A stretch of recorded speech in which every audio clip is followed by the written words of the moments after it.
मुफ्ती तारिक मसूद के बयानात के लिए तारिक मसूद एक्सक्लूसिव को सब्सक्राइब करें। तारिक मसूद एक्सक्लूसिव।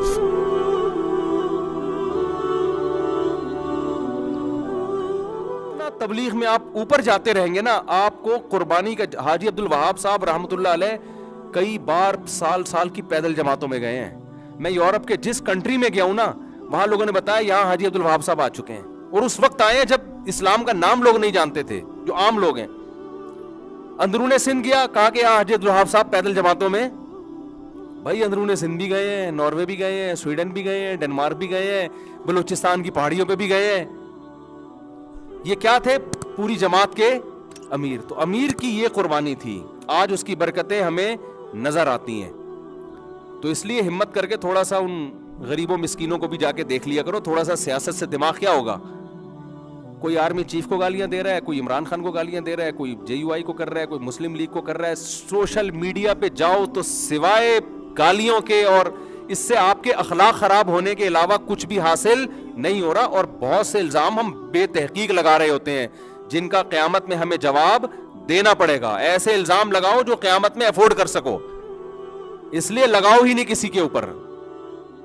किसी के सरबरा को बुरा मत बोलो, बुरा बोलोगे तो फंसोगे आप, चुप रहोगे तो नहीं फंसोगे। नहीं यारी बात समझ। अल्लाह मियां आपसे क़यामत में नहीं पूछेगा तुमने क्यों आर्मी चीफ को बुरा भला नहीं कहा, तुमने क्यों फलाने PTI के सरबरा को बुरा नहीं कहा। आप कहोगे अल्लाह मेरे पास इतनी तहकीक नहीं थी जितनी होनी चाहिए थी, बख्शे जाओगे आप।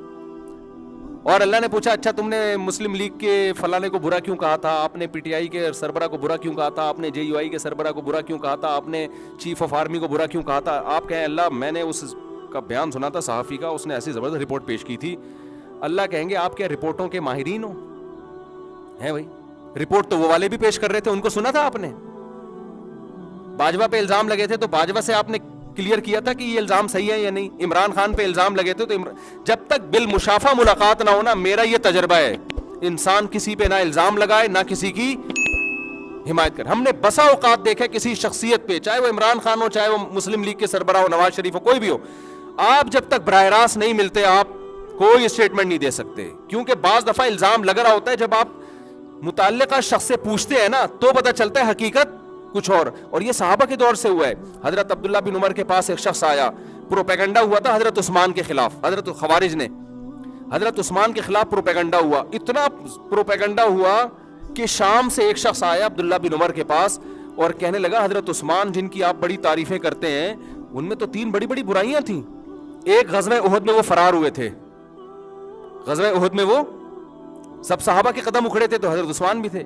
नंबर 2, बैत रिजवान में वो क्यों शरीक नहीं थे? 1400 सहाबा ने बैत की नबी के हाथ पे और उस्मान ने बैत। ये प्रोपेगेंडा है या नहीं है?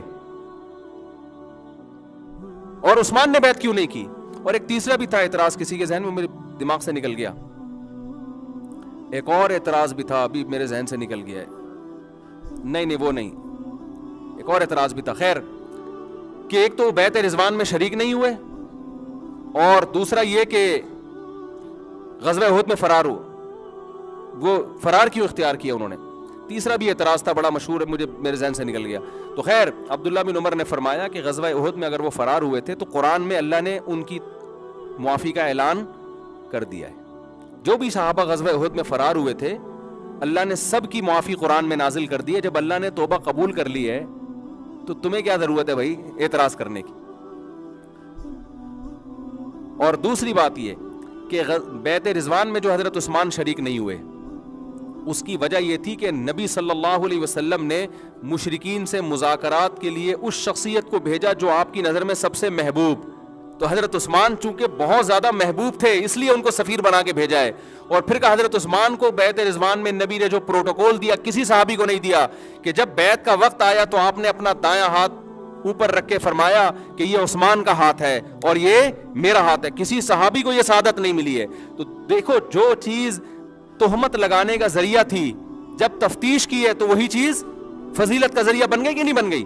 तो ऐन मुमकिन है आप चाहे PTI के सरबरा हो, चाहे मुस्लिम लीग के हो, चाहे JUI के हो, चाहे चीफ ऑफ आर्मी हो, कोई भी हो, जो इल्जामात जिस पे लग रहे हैं हो सकता है वही इल्जाम उसकी खूबी हो, लेकिन जब तक आप बिल मुशाफा नहीं मिलते उस वक्त तक आप कोई राय कायम نہیں کر سکتے. اس لیے سوشل میڈیا پہ ان اینکروں کو چھوڑ دیں ایک دوسرے پہ تہمتیں لگانے کے لیے. خدا کے لیے آپ اپنی زبانوں کو ان غیبتوں اور بہتانوں سے آلودہ مت کریں. جو نفرت کا ماحول پھیل رہا ہے نا ہمارے کنٹری میں, سیاست کو اعتدال میں رہنے دیں. کوئی اس کو ووٹ دے دے ٹھیک ہے بھائی, اس کو دے دے ٹھیک ہے. نہ کوئی امام مہدی ہے اس کنٹری میں اور نہ کوئی دجال ہے. نہیں یہ بات سمجھنا, دجال جب آئے گا نا, نہ کوئی اتنا برا ہے کہ آپ اس کو دجال والے احکامات اس پہ جاری کر دیں, اور نہ آپ کا لیڈر امام مہدی جیسا ہے کہ کوئی اس پہ انگلی اٹھائے تو ایک دم آپ کے منہ سے غصے میں جھاگ نکلنا شروع ہو جاتا ہے. آپ کبھی بول دو عمران خان کے خلاف کوئی لفظ بول دو تو پی ٹی آئی والوں کو جھاگ دیکھو منہ سے کیسا نکلتا ہے ان کے, جیسے آپ امام مہدی کے ہاتھ میں بیعت کر لی آپ نے. اور اگر مسلم لیگ کے خلاف بول دو تو مسلم لیگیوں کا آپ حالت دیکھو یار کیا ہو جاتی ہے. بھائی اعتدال پیدا کرو یار, لیڈر ہیں آپ کے, اچھے بھی ہو سکتے ہیں تو کچھ خرابیاں بھی ہو سکتی ہیں, بس اتنا, اس سے زیادہ نہیں. اور تعریف کر دو آپ عمران خان کی, تھوڑی تعریف کر دو اپوزیشن کے سامنے تو ان کے منہ سے جھاگ نکلنا شروع ہو جاتا ہے جیسے پتہ نہیں کیا کر دیا یار. کچھ تعریف نہیں ہو سکتی کیا ایک انسان میں؟ اور اگر آپ نواز شریف کی تعریف کر دو نا پی ٹی آئی والوں کے سامنے, وہ تعریف کرنا آپ کے لیے عذاب جان بن جاتا ہے. او بھائی ایک آدمی کے آپ کے خیال میں اگر برا ہے تو کیا کوئی خوبی نہیں ہو سکتی اس کے اندر؟ اتنی نیگیٹیوٹی ہماری کنٹری میں پھیل رہی ہے, اتنا سوشل میڈیا میں گالیوں کا ایک بازار گرم ہے میرے بھائی. نہ اس سے ہماری قبر کو فائدہ ہونے والا ہے, نہ ہمارے کنٹری کو فائدہ ہونے والا ہے. لڑتے لڑتے وہ ہے نا, ہم بچپن میں ایک شعر پڑھا کرتے تھے, ایک تھا تیتر ایک بٹیر, ایک تھا تیتر ایک بٹیر, لڑنے میں تھے دونوں شیر, لڑتے لڑتے ہو گئی گم, ایک کی چونچ ایک کی دم. تو پی ٹی آئی والوں تمہاری بھی چونچ غائب ہونے والی ہے اور مسلم لیگوں کی بھی دم غائب ہونے والی ہے. اور جتنی سیاسی جماعتیں اس طرح لڑ رہی ہیں, پھر فوج کے خلاف ایک مہا, سب لڑ لڑ کے ویسے ہی ملک کا مزید ستیہ ناس. تو میں نہیں کہہ رہا کہ آپ اختلاف نہ کرو, اس اختلاف کو لگام دینے کی ضرورت ہے. پی ٹی آئی والے اپنے اندر تحمل پیدا کریں. اگر کوئی عمران خان پہ کوئی تھوڑا سا طنز کرتا ہے تو آپ کہیں کہ بھائی ہمیں آپ کی رائے سے اختلاف ہے, ہمارے لیڈر بہت اچھے ہیں, ٹھیک ہے کچھ خرابیاں بھی ہو سکتی ہیں لیکن ہمیں اختلاف ہے بس. اور اگر کوئی پی ٹی آئی والا نواز شریف پہ طنز کرتا ہے تو مسلم لیگ والے بولیں کہ بھائی ٹھیک ہے, ہم نے کب کہا کہ وہ فرشتے ہیں, لیکن آپ کی رائے سے ہمیں اتفاق نہیں. اس سے زیادہ آگے نہ سیاست دانوں کو لفٹ کراؤ اور نہ اپنے لیڈروں کو فری کراؤ. سمجھتے ہو یہ جذبات امام مہدی کے لیے رکھ دو آپ. جب وہ آئیں گے نا پھر ان پہ کسی کو طنز کی اجازت نہیں ہوگی, وہ تو اللہ کی طرف سے سلیکٹڈ ہوں گے نا. جب تک نہیں آ رہے تو ہم جیسے ہی لوگ ہیں بھائی. وہی بس چھوٹا سا ایک واقعہ بتا کے بات ختم کرتا ہوں. وہ ایک ہارون رشید جو ہے نا خلیفہ, وہ جا رہا تھا بڑی شاہی سواری میں نا, تو آج کل لوگ سیاسی لیڈروں کو بہت برا بھلا بھی کہتے ہیں, تو اتنا بھی برا بھلا مت کہو بھائی, اتنا بھی نہیں کہو, تھوڑا سا اعتدال سے کام لو. کچھ خوبیاں بھی ہوتی ہیں, ہر ایک میں ہوتی ہیں. تو وہ کیا ہے کہ وہ ایک ہارون رشید جا رہا تھا گھوڑے پہ, تو بڑی جاؤ جلال والی سواری. تو ایک شخص نے لگام پکڑ کے بولا کہ تو زیادہ بہتر ہے یا عمر بن خطاب بہتر تھے؟ اس نے کہا ظاہر ہے عمر بن خطاب بہتر تھے. انہوں نے کہا ان کے تو کپڑوں پہ پیوند لگے ہوتے تھے, وہ تو گدھے کی سواری پہ ہوتے تھے, کوئی پروٹوکول بھی نہیں ہوتا تھا, اور تو ان سے کمتر ہو کے یہ جاؤ جلال, تجھے شرم نہیں آتی؟ انہوں نے کہا عمر بن خطاب کی حکومت تھی ابو ہریرہ جیسے مسکینوں پر. تو عمر بن خطاب کو لوگ کیسے ملے تھے؟ ابو ہریرہ جیسے لوگ تھے نا. اگر عمر بن خطاب کے 10 پیوند ہیں تو ان کے 11 لگے ہوئے ہوں گے پیوند, اور کہا میں بادشاہ ہو کے میں گھوموں گدھے پہ, اور یہ غریب لوگ جناب شاہی سواریوں میں گھومے, خود پراٹھے کباب کھا رہے ہو بیٹھ کے, اور بادشاہ جو کی روٹی اور ستو کھائے. تو میرے بھائی جیسے ہم ہیں ہمارے لیڈر اسی ٹائپ کے ہمیں ملیں گے. کوئی امام مہدی ہمارے ملک میں آنے والا نہیں ہے. تو جیسے ہم کون سا اتنے خوبصورت لوگ ہیں جس کو موقع ملتا ہے بہن کی وراثت. آج لوگ کہتے ہیں وہ اتنے اسٹیل مل کھا گیا, وہ کھا گیا, تو آپ نے کیا کھا؟ آپ بہن کی وراثت کھا گئے, آپ دکان کھا گئے, بیوی کا مہر کھا گئے. آپ کیا خیال ہے؟ ابا بچے کو جیب خرچی دیتا ہے نا, ابا آج کل وہ اس میں سے پان گٹکے کے پیسے نکال رہا ہوتا ہے اپنے, وہ اس میں سے پان گٹکے کے. ہاں کچھ ہمارے لیڈر ایسے ہیں جو بہت ہی اعلیٰ مقام پر ہیں, تو تھوڑے ہیں جن کو ہم برا بلا کہہ رہے ہیں نا, ان میں کچھ خوبیاں بھی ہوتی ہیں, کچھ خامیاں بھی ہوتی ہیں. اور جن کو ہم اچھا کہہ رہے ہوتے ہیں تو ہمارے خیال میں اچھائیاں زیادہ ہیں, خامیاں کم ہیں. لیکن یہ کہ خامی لیس ہے, ایک لفظ کسی لیڈر کے خلاف بول دو, سامنے والے کے منہ سے جھاگ نکلنا شروع ہو جاتا ہے غصے میں. او بھائی یہ تم اپنے باپ سے ایسی تمہیں عقیدت نہیں ہے, تم پتہ نہیں اپنے لیڈروں کو اپنا باپ کیوں بنا لیا تم نے. ووٹ دو, ٹھپا لگا کے آ جایا کرو بس, اس سے زیادہ فری کرانے کی ضرورت نہیں ہے کسی کو. تھوڑی بہت تعریف کر دی, ہاں جی یس آج ہمارے وزیر اعظم کا بڑا خاندانی بیان آ گیا, بس اتنا کافی ہے. آج ہمارے وزیر اعظم نے جو بیان دیا ہمیں اس سے اتفاق نہیں ہے, بس اس سے زیادہ فری نہ کراؤ.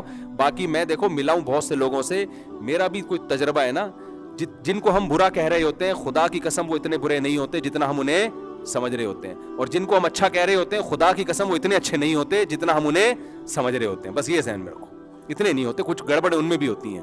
तो मोतदिल रहो, ये तमीज से अपने बाप से अकीदत करो, ठीक है ना. जो मोहब्बत अपने लीडर को दे रहे हो किसको दो, अपने बाप को दो. बाप जैसा भी हो, चरसी भी हो ना, तो शरीयत कहती है तुम्हारा बाप है, तुमने इसको मोहब्बत देनी है. जो मोहब्बत बाप को देनी है वो अपने बाप बेटे में लड़ाइयां हुई हैं. एक JUI का उसका मुस्लिम लीग का था, एक PTI का. बाप बेटे में लड़ाइयां, अभी कल केस आया मेरे, गोलियां चली हैं. तो छोड़ो यार, क्या कर रहे हो तुम, पता नहीं किस चक्कर में पड़ गए तुम.